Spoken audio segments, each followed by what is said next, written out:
good afternoon. Thank you for coming. I'm very happy to have as guest Laura Casalis because I'm honestly a long-time reader of FMR. And I was really, really happy when they decided to continue the story of publication because today let's say, Franco Ricci, in my opinion, has always been very contemporary, even if he was talking about history very often. But it was an expression of his time.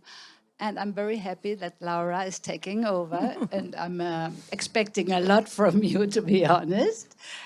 You had already two new editions, right? Well, we started, hello everybody, and thank you for coming. We started a new season at FMR in December, as a matter of fact, publishing a number 0, a sort of, a wishful token for the new life of FMR, who was not published for about 20 years. So, it's a whole new generation which will, I hope, discover and appreciate and love FMR. FMR was, as it was said before, it started in 1982 by a publisher that was really one of a kind, Franco Maria Ricci, who happened to be my husband also. And he decided at one point, he was our publisher, and he decided at one point he had so many subjects in his hands that were very interesting, but maybe not enough to build a book around it. And so he decided for a magazine. He wanted to invent a new way of showing art in a magazine.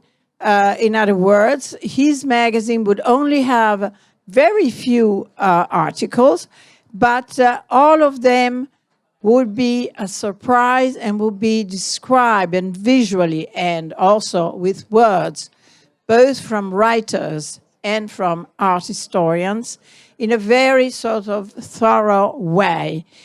Although he never dealt with, almost never with contemporary art, as Birgit was saying, he was very contemporary in the way he approached the subjects in his magazine. And it was a hit in Italy, and so much that he decided to publish an English edition. It was a great hit in the United States and in English and in England. And so we went on with a French edition and then with a Spanish edition. And for a short time, we also had a German edition. So it was really the largest printing magazine in the world, art magazine in the world for a very long time. Then Franco, who was never happy with what he was doing, after a while he got sort of past it. He wanted something new. And he brushed up a project he had had for many years, that it was that of building the largest maze in the world. That comes from having a real friendship with one of the great writers that collaborate with his publishing house. And that was the Argentinian Jorge Luis Borges. Borges was, Franco had a passion for Borges, so he meant to get in touch with him. He tried, and he actually found a way to go to Argentina, meet with him, and convince him, who was already an old man and he was blind, to collaborate with the publishing house, and invite him to Italy. He came several times. He was staying in our house, and he directed a collection of books that we published. And it was fantastic. It was one of the things that Borges liked. And it was a collection of fantastic literature picked by Borges. And with a preface, all of the books, there were 33, I think to recall, the introduction was made by Borges. So it was also a very sort of unique project, if you think.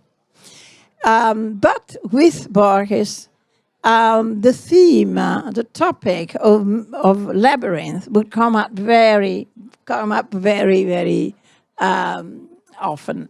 And Franco one day told him, well, you know, you are the specialist of labyrinth. Actually, he speaks of labyrinths in almost all pages that he wrote. And Franco said, well, I'm going to build the largest maze in the world. And Borges said, well, that will not be possible because the largest maze in the world already exists and is the desert. Well, it's it's a way of looking at it, actually.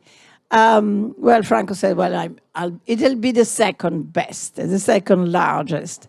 And actually, 20 years later, after Borges had died in the 80s and in the early 2000s, Franco actually sold the publishing house in order to have time and resources to build for himself the largest maze in the world. This largest maze in the world is in not far from Milan. It's 90 kilometers south of Milan, in the province of Parma, where his family had a large country property. In the fields, what used to be potato fields or tomato fields, Franco built what it's been, if it's not still, I don't know about China, but I think it still is the largest maze existing. And it's out of bamboo. And it's so that it was very fast-growing plant that he picked because he wanted to see it done and and lavish before, you know, since it was a project starting in his 70s. He said, I have to find a plant that goes quick. And nothing goes as fast, grows as fast as a bamboo plant. So we planted hundreds of thousands of bamboos. And actually now, if you enter the maze, it seems to be in Cambodia. I don't know, you think you are, you know. It's a forest, but it's beautiful. But he wasn't happy with just a green maze. He decided he wanted around it the possibility of, giving other attractions to the visitors. And why not live there a token of what, a sign of what he's been doing during his life. During his life, besides being a publisher, a successful one, Franco was a compulsive collector of art. And not only of art, but also of books.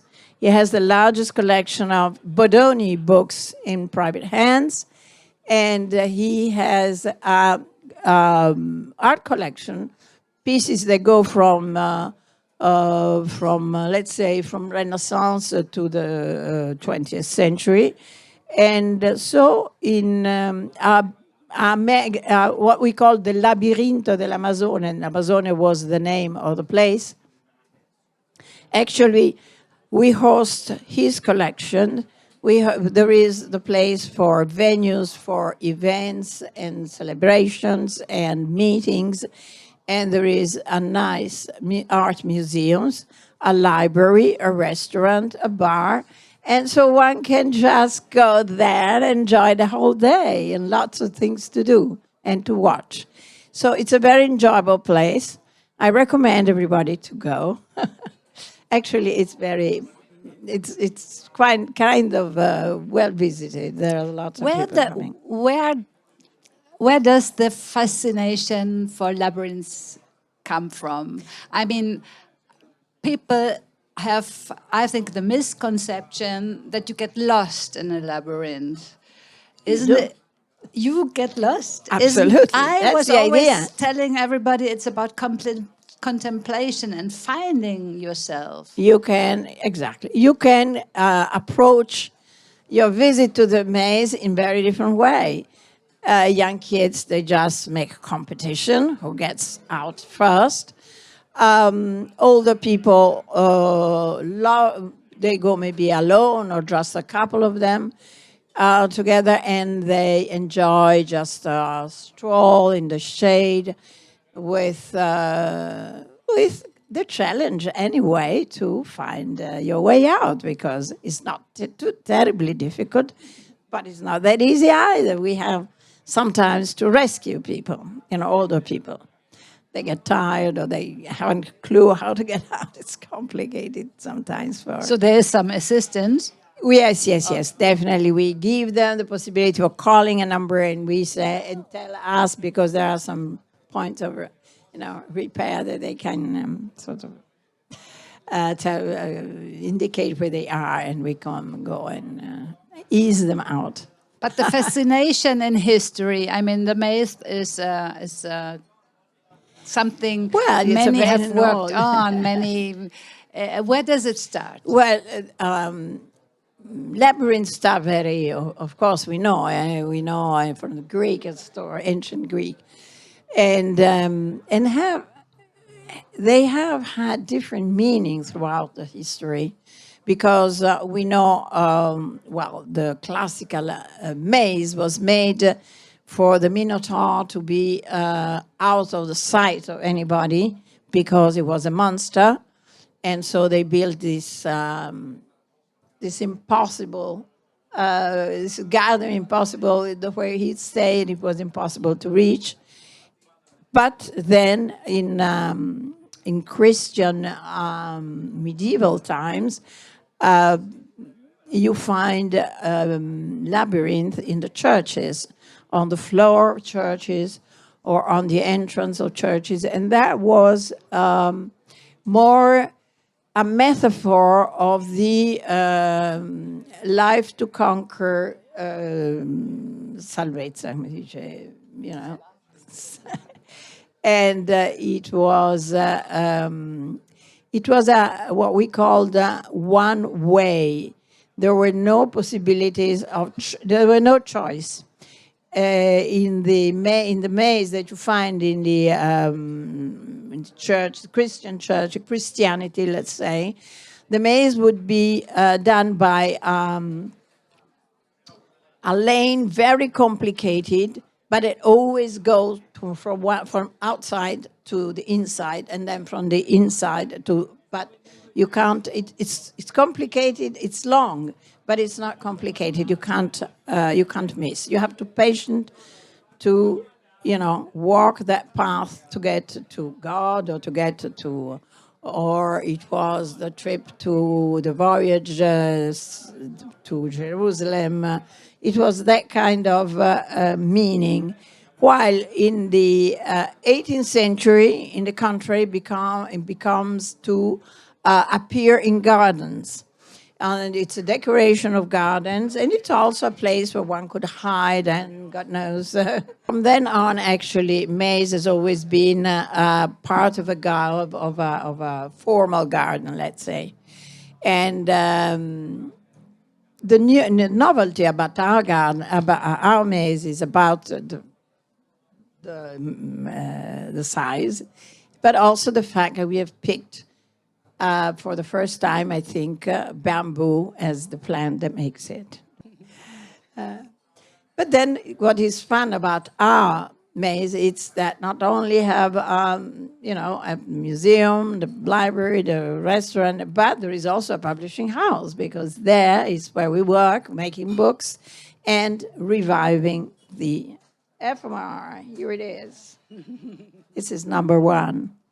So it's going to be 4 issue a year.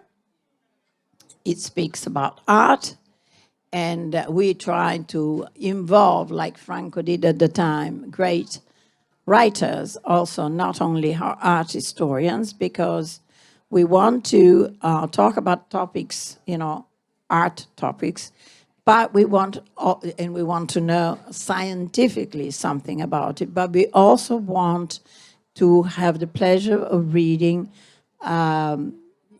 some, literary invention by some good writers. So he was distracted by the project of the maze. It was actually quite a project. And I mean, if you sell your own company to build a maze, you must have been very distracted. But then, Franco died 2 years ago and he was sick. But before really getting sick, he wanted to get FMR back. He was very unhappy about what happened to FMR after we sold. And actually, it was, the company was sold another couple of times and finally disappeared practically. So I could buy back the logo and the possibility of republishing everything that we, had done before. But it was unfortunate when Franco was not there anymore. So I feel an heritage. I need really to work as hopefully well as he would have done in this new season of his FMR. So I congratulate for this decision, and I really hope that you will see all the success that is necessary to run a magazine which has costs and distribution and has a different kind of logic. Yeah, and 20 years later, it's very completely different. But I think it's a good thing that you don't have him to judge you, because he was never really satisfied with nothing he did. So maybe you would have had no courage to do it. So I really, really wish you all the luck possible. Thank you, thank you.